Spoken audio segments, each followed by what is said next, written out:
Assalamualaikum warahmatullahi wabarakatuh. Om Swastiastu, Namo Buddhaya, Salam Kebajikan, Rahayu.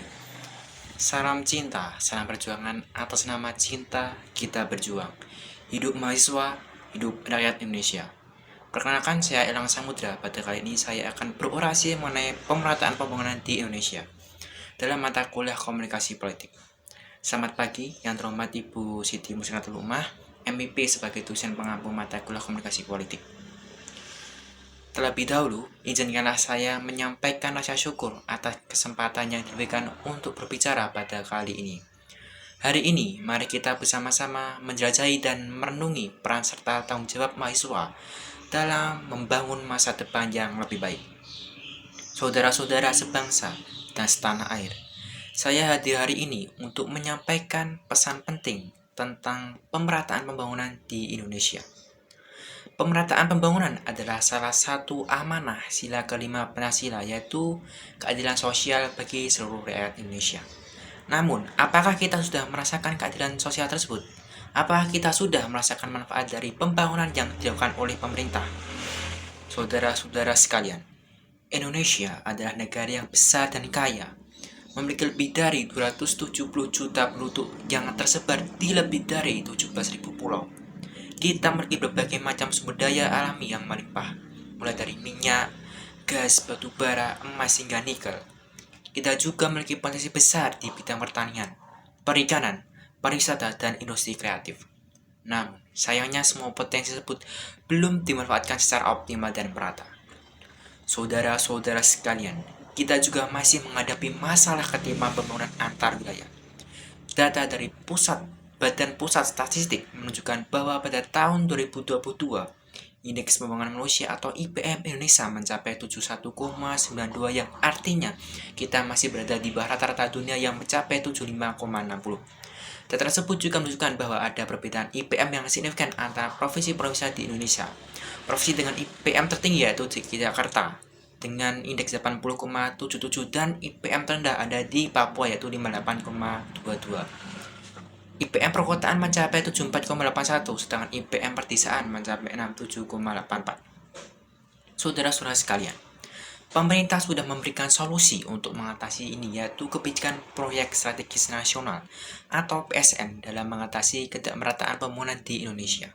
Namun, PSN seringkali menuai konflik di kalangan masyarakat, seperti konflik antara warga Pulau Rempang, Batam, dengan pemerintah dan perusahaan yang ingin membangun kawasan industri dan pelabuhan. Konflik antar aparat gabungan TNI dan Polri dengan warga desa Wadas Kabupaten Purworejo yang menolak tambang andesit untuk pembangunan bendungan bener dan masih banyak lagi. Apakah ini yang kita inginkan dari pembangunan nasional? Apakah ini yang kita sebut sebagai pembangunan berkelanjutan? Dan apakah ini yang kita sebut sebagai pembangunan yang berkeadilan? Saya yakin bahwa kita semua menginginkan pembangunan nasional. Pembangunan nasional yang tidak hanya mengutamakan pertumbuhan ekonomi, tetapi juga memperhatikan kualitas lingkungan dan kesejahteraan sosial. Pembangunan nasional yang tidak hanya menguntungkan segelintir orang, tetapi juga memberdayakan seluruh rakyat. Pembangunan nasional yang tidak hanya didikte oleh pemerintah dan perusahaan, tetapi juga melibatkan partisipasi masyarakat. Saudara-saudara sekalian, ini adalah gambaran nyata dari kondisi pembangunan di Indonesia yang masih timpang dan tidak merata. Ini adalah gambaran nyata dari keadilan sosial yang dialami oleh rakyat Indonesia. Ini adalah gambaran nyata dari tantangan yang harus kita hadapi bersama untuk mewujudkan Indonesia yang lebih baik. Saudara-saudara sekalian, saya percaya bahwa kita semua memiliki hak yang sama untuk menikmati hasil dari pembangunan.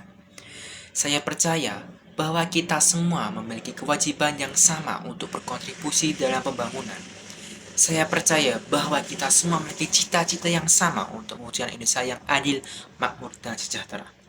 Saudara-saudara sekalian, untuk itu saya mengajak Anda semua untuk bersatu dan berjuang bersama mendorong pemerataan pembangunan di Indonesia. Kita harus mendesak pemerintah untuk lebih serius dan konsisten dalam mengimplementasikan kebijakan-kebijakan yang pro rakyat, pro pembangunan, dan pro keadilan. Kita harus mendukung program-program yang bertujuan untuk mempercepat proses pembangunan, pemerataan fasilitas, dan pelayanan kesehatan.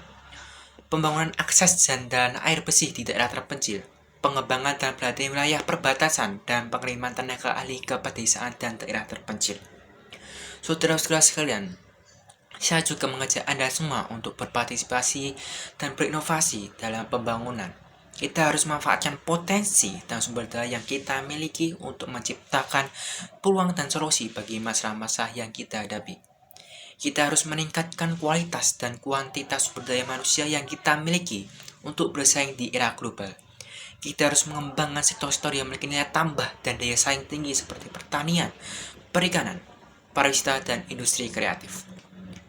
Saudara-saudara sekalian, saya yakin bahwa dengan semangat gotong royong, kerja keras, dan kreativitas, kita bisa mewujudkan pemerataan pembangunan di Indonesia. Saya yakin bahwa dengan pemerataan pembangunan, kita bisa menghapus kejahatan sosial dan ekonomi di Indonesia. Saya yakin bahwa dengan pemerataan pembangunan, kita bisa mencapai kemakmuran dan kesejahteraan bagi seluruh rakyat Indonesia. Saudara-saudara sekalian, mari kita bersama-sama berjuang untuk pemerataan pembangunan di Indonesia.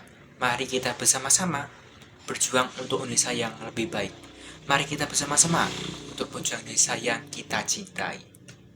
Terima kasih. Wassalamualaikum warahmatullahi wabarakatuh. Om Santi Santi.